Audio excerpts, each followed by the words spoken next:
मैं राजकुमार पांडे अपने लोकवार्ता चैनल से। बंगाल में सेकंड फेज का मतदान खत्म हो गया। काफ़ी हो हंगामा मचा, लेकिन पिछले 2021 के अपेक्षा इस बार सेंट्रल ने इतना अच्छा व्यवस्था किया था। सेंट्रल गवर्नमेंट ने करीब 2 से 2.5 लाख सुरक्षाकर्मी वहाँ लगाए थे, सीआरपीएफ और बीएसएफ की, जिसके वजह से इस बार हत्याएं नहीं हो पाई। तो बंगाल का एक इतिहास रहा है कि जब भी वहाँ चुनाव हुए हैं वहाँ पे बड़े तादाद में हत्याएं हुई हैं और एक हंगामा मचा हुआ है उत्तर प्रदेश के एक आईपीएस अधिकारी अजय पाल शर्मा को लेकर के। अजय पाल शर्मा उत्तर प्रदेश के सिविल सेवा के आईपीएस अधिकारी हैं और मुख्य चुनाव आयोग अजय पाल शर्मा को ऑब्जर्वर बना के पश्चिम बंगाल में भेजा। उत्तर प्रदेश के इनकाउंटर स्पेशलिस्ट माने जाते हैं और काफ़ी तेज तर्रार, काफ़ी कड़क मिजाज माने जाते हैं। संभल और रामपुर के दंगों में अजय पाल शर्मा की भूमिका बहुत ही महत्वपूर्ण थी और ऑब्जर्वर का काम क्या होता है ये प्रशासन के साथ मिलकर के लाइन्स ऑर्डर को मेंटेन करना होता है, ये सभी जानते हैं। अजय पाल शर्मा वही तो करने गए हैं वहां पे। जो चीजें उनको दी गई हैं करने के लिए वही तो वो कर रहे हैं। इस पर इतना हो हंगामा मचने की आवश्यकता क्या है? टीएमसी पूरी तरह से एकदम फायर ब्रांड मूड में है अजय पाल शर्मा को लेकर के। पश्चिम बंगाल की हालत क्या है, वहां की प्रशासनिक व्यवस्था क्या है, किसी से छिपी नहीं है। गुंडा तंत्र नीचे से ऊपर तक हावी है। अजय पाल शर्मा पश्चिम बंगाल के दक्षिण 24 परगना जिले के फाल्टा इलाके में टीएमसी के प्रत्याशी बाहुबली जहांगीर खान के घर पर उसे समझाने के लिए गए थे, क्योंकि उसके खिलाफ शिकायतें आ रही थी कि मतदाताओं को घर घर धमकाने का काम हो रहा है। जहांगीर खान का इतना खौफ वहां के पुलिस प्रशासन और मतदाताओं में है कि जब अजय पाल शर्मा का घर कौन सा है ये पूछने पुलिस वालों से पूछा जा रहा था तो पुलिस वाले बताने के लिए तैयार नहीं थे। तो पुलिस उसका घर चिन्हित करने से डर रही थी। तो आम मतदाताओं की बात ही छोड़ लीजिए, आम जनता तो वैसे भी निरीह और कमजोर है। आम मतदाता किसी तरह से घर से निकलकर वोट दे दे, यही बहुत बड़ी बात है। वैसे 24 परगना अभिषेक बनर्जी के प्रभाव क्षेत्र में आता है, जहां पिछले इलेक्शन में 31 सीटों में से 30 सीट टीएमसी जीती थी। अजय पाल शर्मा ने पश्चिम बंगाल के 24 परगना एक माफिया विधायक मोहल्ले में गए। उन्होंने माफिया के परिवार को ताकीद की कि अगर मतदाताओं को धमकाने का प्रयास किया गया तो या फिर यह बंद नहीं हुआ सिलसिला तो फिर हम क्या करेंगे ये आप देखेंगे। ये कहीं से भी गलत बात तो थी नहीं।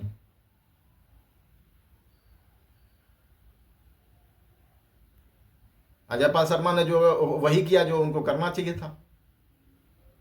वह एक तरह से लोगों के अंदर से भय को निकाल रहे थे कि लोग घर से निकलें और बड़े तादाद में निकलें और वोट डालें। इस बात को लेकर के हंगामा मच गया। विपक्षी पार्टियों ने मोर्चा खोल दिया। उत्तर प्रदेश में अखिलेश यादव भी अजय पाल शर्मा के खिलाफ मोर्चा खोल दिए और कहा कि हमारी सरकार आएगी तो इनको ढूंढ कर लाएंगे और सारे हिसाब किए जाएंगे। पहले सरकार तो आए। सरकार आने की उम्मीद तो दूर दूर तक नहीं है। शायद इनके ख्वाब ही रह जाएं, ऐसा लगता है। अजय पाल शर्मा ने बंगाल में जो कुछ अच्छी तरह से कहा वो संविधान के विरुद्ध तो था नहीं। बदमाशी करी तो उनका कायदे से इलाज किया जाएगा। किसी मर्यादा का उल्लंघन भी उन्होंने नहीं किया। किसी ने कोई खुराफात करने की, किसी को परेशान करने की कोशिश की है। चुनाव आयोग ने अजय पाल शर्मा को उत्तर प्रदेश जो कि सीनियर आईपीएस अधिकारी हैं उनको बंगाल में होटल में सोने के लिए तो भेजा नहीं था। बार बार जो खबरें आ रही हैं कि उसके लोग धमकी दे रहे हैं तो फिर अच्छे से खबर लेंगे कि झोल भात खाने के लिए भेजा था। पछताना मत। सत्यनारायण भगवान की कथा भी करने के लिए नहीं भेजा था। अरे भाई उसी लिए भेजा था, वहां की सुरक्षा को मेंटेन करने के लिए भेजा था। मतदाताओं को भयाक्रांत जो कर रहे थे उसको मुक्ति के लिए भेजा था। मतदाताओं के साथ बदसलूकी न हो इसलिए भेजा था। जिस विधायक के घर पर अजय पाल शर्मा गए थे उस समय वहां गए तो वहां पे 14 सुरक्षा कर्मी तैनात थे, जबकि उस विधायक को वाई श्रेणी की सुरक्षा दी गई थी जिसमें 10 सुरक्षा कर्मी आते हैं। तो वहां 14 क्या कर रहे थे? क्या वहां गिल्ली डंडा खेलने गए थे? और जब यही आईपीएस अधिकारी जब वहां पे अपने साथ सुरक्षा कर्मियों की बात किया कि सुरक्षा कर्मी मेरे साथ जाएंगे तो कहा गया कि सुरक्षा की कमी है, मैं सुरक्षा कर्मी नहीं दे सकता। वहां के लोकल जो वहां की लोकल व्यवस्था है जो संभालती है वो उसका ये उत्तर था अजय पाल शर्मा से।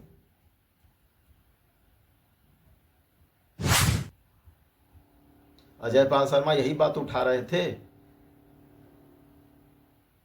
एक आईपीएस अधिकारी अगर व्यवस्था को सही करने की अगर कोशिश कर रहा है तो उसमें विपक्षी हस्तक्षेप। अजय पाल शर्मा को धमकी दी आई कि टीएमसी की तरफ से कि 4 तारीख के बाद अजय पाल शर्मा को देख लिया जाएगा, उनका उत्तर प्रदेश से उठा लिया जाएगा। इस प्रकार की धमकियां आ रही हैं।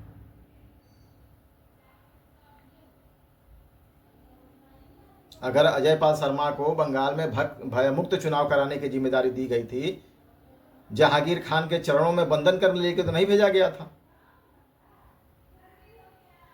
बंगाल में अगर कानून व्यवस्था इतनी ही अच्छी थी तो 3 लाख सीआरपीएफ लगाने की आवश्यकता क्या थी? यह व्यवस्था तो वहां की पुलिस भी संभाल सकती थी और चुनाव करा सकती थी। अगर सोचिए, अगर 3 लाख सुरक्षा कर्मी लगाने के बाद भी अगर वहां पे धमकियां दी जा रही हैं, गृह मंत्री को धमकी दी जा रही है कि 4 तारीख के बाद अब बंगाल में रह नहीं पाएंगे, रह के दिखाइए। सीआरपीएफ के जवानों की धमकी दी जा रही है।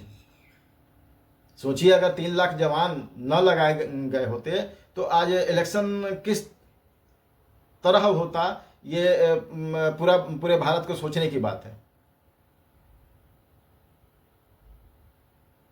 अगर कोई आईपीएस अधिकारी ऐसे क्षेत्रों में जाएगा तो किस तरह का बयान देगा? वो भय मुक्त करने का प्रयास करेगा, गुंडों और मवालियों से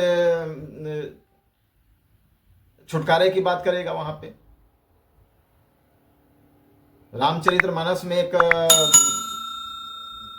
प्रसंग है जिसमें भगवान राम समुद्र से रास्ता मांग रहे हैं लंका जाने के लिए।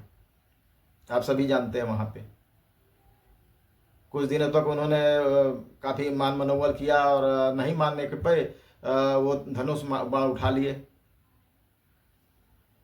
उन्होंने कहा कि भय बिन होत न प्रीति, भय के बिना प्रीत नहीं होती।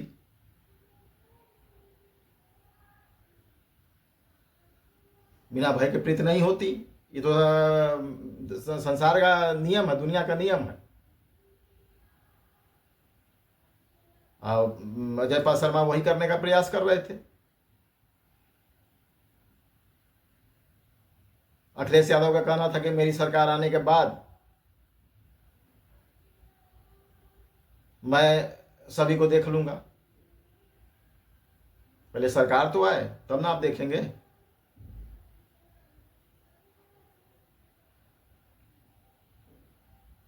आजम खान की बात उठा रहे थे कि इसी अधिकारी की वजह से आजम खान को सजा हुई।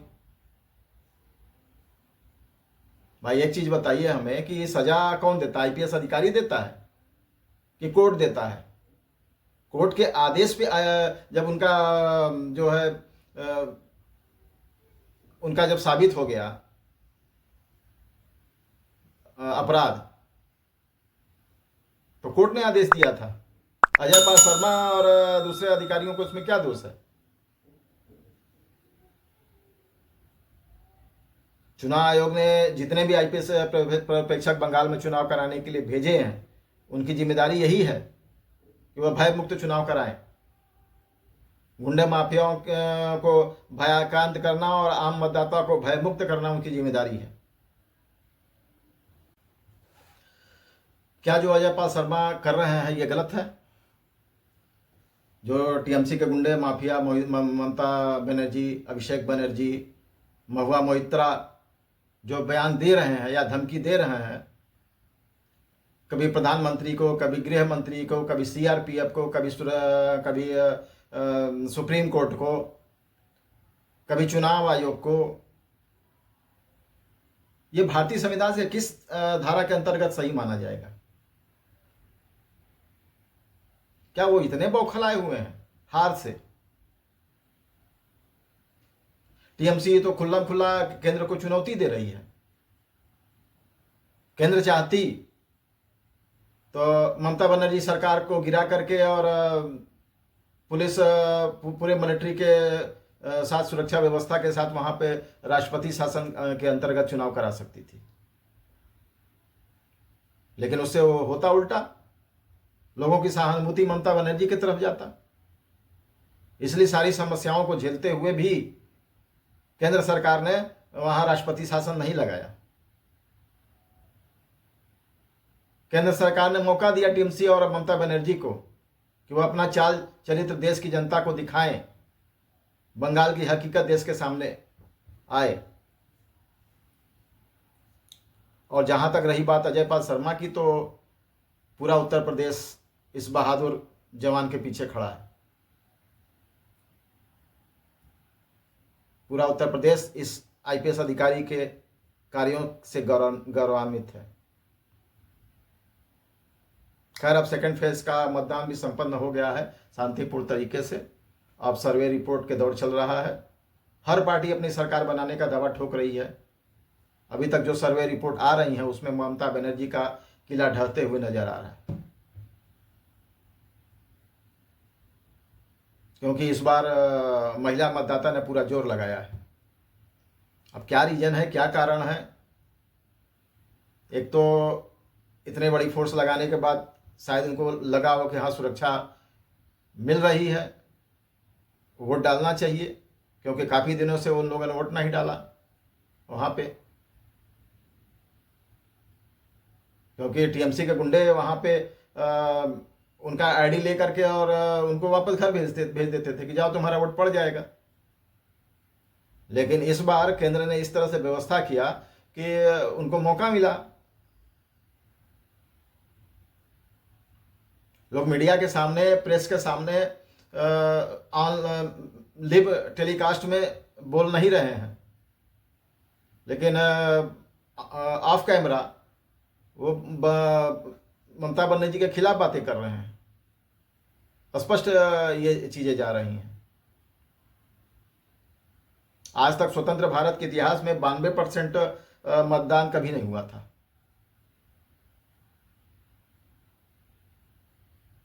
यानी 100 में 92 लोगों ने मतदान किया, 7 ही बाकी थे। क्या महिलाएं दीदी के साथ पहले को मोड़ रही हैं? ये हर राज्य में दिख रहा है, चाहे वह महाराष्ट्र हो, चाहे इसके पहले आपका हरियाणा भया हो, चाहे दिल्ली रहा हो, चाहे आसाम हो, सभी जगह वही हैं। महिलाएं चुनाव का रुख एकदम मोड़ दे रही हैं। लेकिन भाजपा ने भी ये सारी शक्ति झोंक दी, कुछ भी बाकी नहीं रखा उन्होंने।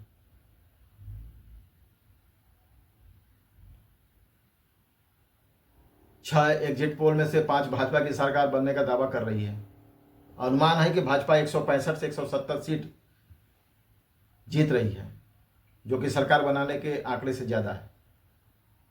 ममता दीदी बेचैन दिख रही हैं, उनकी चिंता भी अपने जगह पर सही है।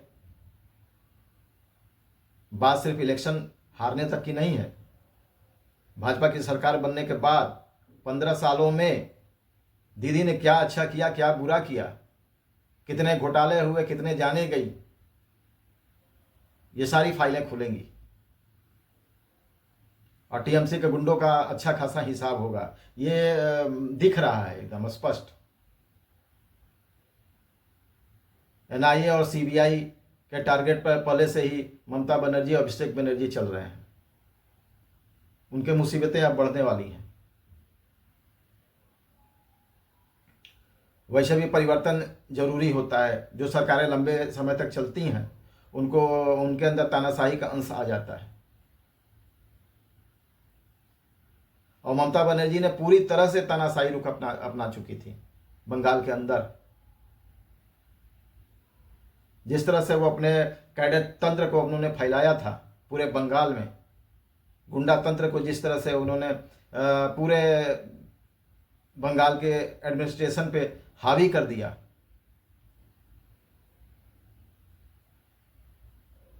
एक बात सोचिए कि अगर कोई व्यक्ति, अगर कोई समस्या हुआ, कोई लड़ाई झगड़ा हुआ और थाने में जा रहा है अपनी शिकायत करने के लिए, तो पुलिस वाला क्या कर रहा है, वहां के जो लोकल एमएलए है उसको पहले फोन लगा रहा है और उसके बाद से फिर एमएलए वहां जो क्लब में बैठे हुए लोग हैं, जो टीएमसी के गुंडे हैं, उनको फोन लगा रहा है कि उसका न्याय वो करेंगे। अगर आपने जमीन खरीद लिया तो जमीन कैसे खरीदा?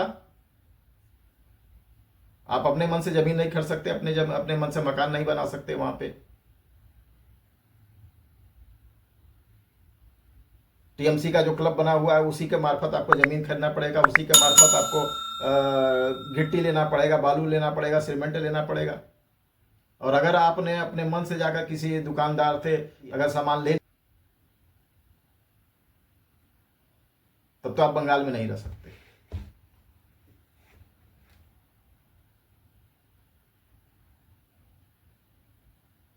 ये हाल है बंगाल की।